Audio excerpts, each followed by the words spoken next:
জঙ্গলমহলের পাতাজুবা গ্রামে তীব্র জল কষ্ট, দ্রুত সমাধানের দাবি, সমস্যা সমাধানের আশ্বাস প্রশাসনের। জঙ্গলমহলের পাতাজুবা গ্রামের বাসিন্দারা চরম জল কষ্টের দিন কাটাচ্ছেন। গ্রামে নল বসানো হলেও সেই নল দিয়ে আজও এক ফোঁটাও জল পড়েনি। গ্রামের একমাত্র টিউবওয়েলের জলস্তরও দ্রুত নেমে যাচ্ছে, ফলে গ্রামের বাসিন্দাদের ৩০০ মিটার পাহাড় ও জঙ্গলের দুর্গম পথ পেরিয়ে পাহাড়তলির ছোট্ট গর্তে জমে থাকা জল তুলে পানীয় জলের চাহিদা মেটাতে হচ্ছে। পাতাজুবা গ্রামটি ঘন জঙ্গল ও টিলা ঘেরা একটি এলাকায় অবস্থিত। এখানে ২৮টি পরিবারের বসবাস। গ্রামের বাসিন্দাদের স্নান ও গৃহস্থালির জলের চাহিদা পাহাড়তলির একটি পুকুর থেকে মেটানো গেলেও গ্রীষ্মকালে পানীয় জলের অভাব তীব্র আকার ধারণ করে। প্রশাসনের পক্ষ থেকে বছর খানেক আগে গ্রামে নল বসানো হলেও অজানা কারণে সেই নল থেকে এখনো পর্যন্ত জল বের হয়নি। ঘটনা প্রসঙ্গে বাঁকুড়া জেলা পরিষদের বন ও ভূমি কর্মাধ্যক্ষ তথা রানীবাঁধ ব্লক তৃণমূলের সভাপতি চিত্তরঞ্জন মাহাতো বলেন, আমরা পাতাজুবা গ্রামের জল কষ্টের বিষয়টি খতিয়ে দেখছি, দ্রুত এই সমস্যার সমাধান করা হবে। বাঁকুড়া লোকসভার প্রাক্তন কেন্দ্রীয় শিক্ষা প্রতিমন্ত্রী ডক্টর সুভাষ সরকার বলেন, এই গ্রামের জল কষ্টের বিষয়টি অত্যন্ত দুর্ভাগ্যজনক। আমরা প্রশাসনের কাছে দ্রুত এর সমাধানের দাবি জানাচ্ছি। বাঁকুড়া জেলা পরিষদের সভাধিপতি অনুসূয়া রায় বলেন, পাতাজুবা গ্রামের জল কষ্টের বিষয়টি আমাদের নজরে এসেছে। আমরা গ্রামবাসীদের পানীয় জলের ব্যবস্থা করার জন্য সব রকম চেষ্টা করছি। আর কি বললেন তারা, শোনাবো আপনাদের। দিদি, এটা কিসের জল নিয়ে যাচ্ছেন? এই গর্ত করে আর কি জল বেরোয় সেটা নিয়ে যাচ্ছি। কিসের জন্য? কিসে খাওয়ানোর জন্য। গ্রামে নেই? না না, কলনি কুয়া নেই, কিছু নেই। কিছু নেই না।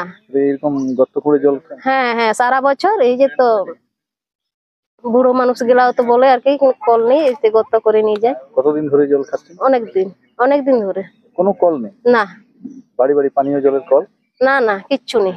পানীয় জলের কল বসেনি বাড়ি বাড়ি? হ্যাঁ বসেছে তো, কোনো এটা জল বেরোয়নি। এই টেপ কলও তো দিয়েছে, সেটাও বেরোয়নি। কতদিন বসেছে জল? হয়ে যাবে মনে হয়, বেশি দিনে হয়ে যাবে মনে হয়। তাহলে কিন্তু জল বেরোয়নি? না না। তাহলে এই গর্ত করে জল নিয়ে যাচ্ছে? হ্যাঁ হ্যাঁ। এখানে কি সারা বছর জল জমে থাকে এরকম? হ্যাঁ সারা বছর জল? হ্যাঁ হ্যাঁ, সারা বছর। আর সারা বছরই আপনারা নিয়ে যান? শরীর খারাপ হয়নি? না না, অভ্যাস হয়ে গেছে আর কি। সবাই খায়? হ্যাঁ সবাই খায়। বাড়িতে নিজে কি ছেঁকে করে খান? হ্যাঁ। তারপরে খান? তো প্রশাসনকে আপনি জানিয়েছিলেন পঞ্চায়েতে যে আমাদের কল? হ্যাঁ, দরখাস্ত বহুত দিয়েছে আগে আর কি। এই যে পার্টির সময় বলা হয়েছে যে এই যে পার্টির মানুষদেরকে কুয়া নেই ইয়া সামারসা একটি দিন তা ব্যবস্থা করে দেয়নি। না, বাধ্য হয়ে জল খাচ্ছেন? হ্যাঁ হ্যাঁ, বাধ্য হয়ে। এটা বাস করে পরিবার আপনাদের? এখানে 10টি বাড়ি আছে। আর কি গ্রামটার নাম? বাগডুবি পাতাজুবা। পাতাজুবা। কোন পঞ্চায়েত? বারিকুল পঞ্চায়েত। আপনার নাম? শ্যামলী মান্ডি।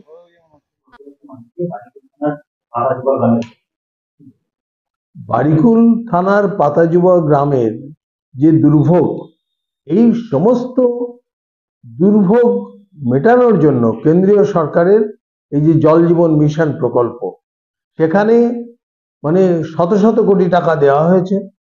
এই বাঁকুড়ার অর্থ এখানে অনেক আগে 2024 সালে সম্পূর্ণ অর্থ পৌঁছে গেছে। তাই দেখবেন আপনারা যে ওই পাতাজুবা গ্রামে পাইপের লাইন পৌঁছে গেছে, অথচ জল সেখানে যাচ্ছে না।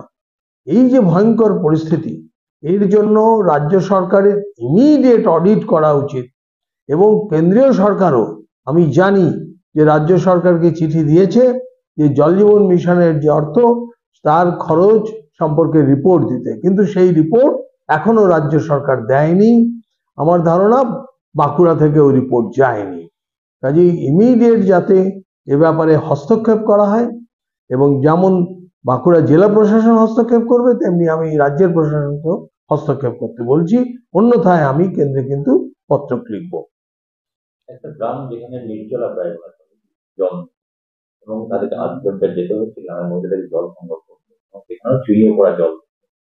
কত স্বাস্থ্যকর বা এটা কতটা অমানবিক, এটা কল্পনাই করা যায় না, কল্পনাই করা যায় না যে যেখানে অর্থ পৌঁছে গেল, আর অর্থ পৌঁছেছে বলেই পাইপ লাইনটা তো রাজ্য সরকার নিয়ে গেছে, তাহলে জলের ব্যবস্থাটাতে, জল যাওয়াটাতে কেন গরিব হচ্ছে? কোনখানে এই কেন এটা হচ্ছে?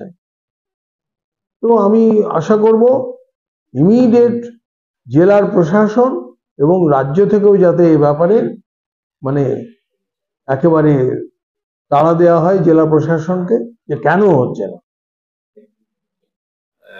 সেখানে জল পৌঁছায়নি, মানুষ এখনো তো সেই আদিমকালের মতন গুহা কেটে জল নেয় এবং সেটাই ভরসা।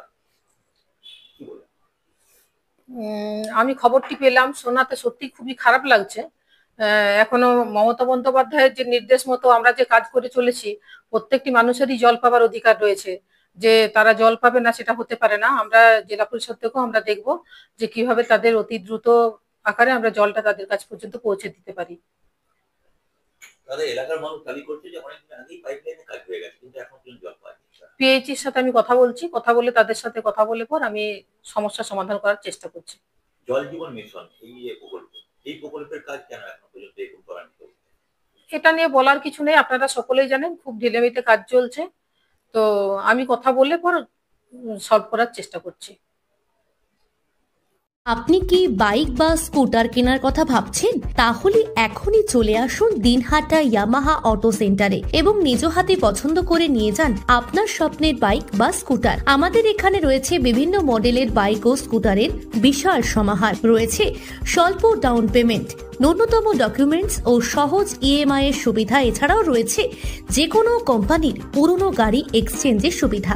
তাই আর দেরি না করে এখনই যোগাযোগ করুন দিনহাটা ইয়ামাহা অটো সেন্টারে। আমাদের ঠিকানা সাহেবগঞ্জ রোড, বয়েজ বিক্রিয়েশন ক্লাবের সামনে।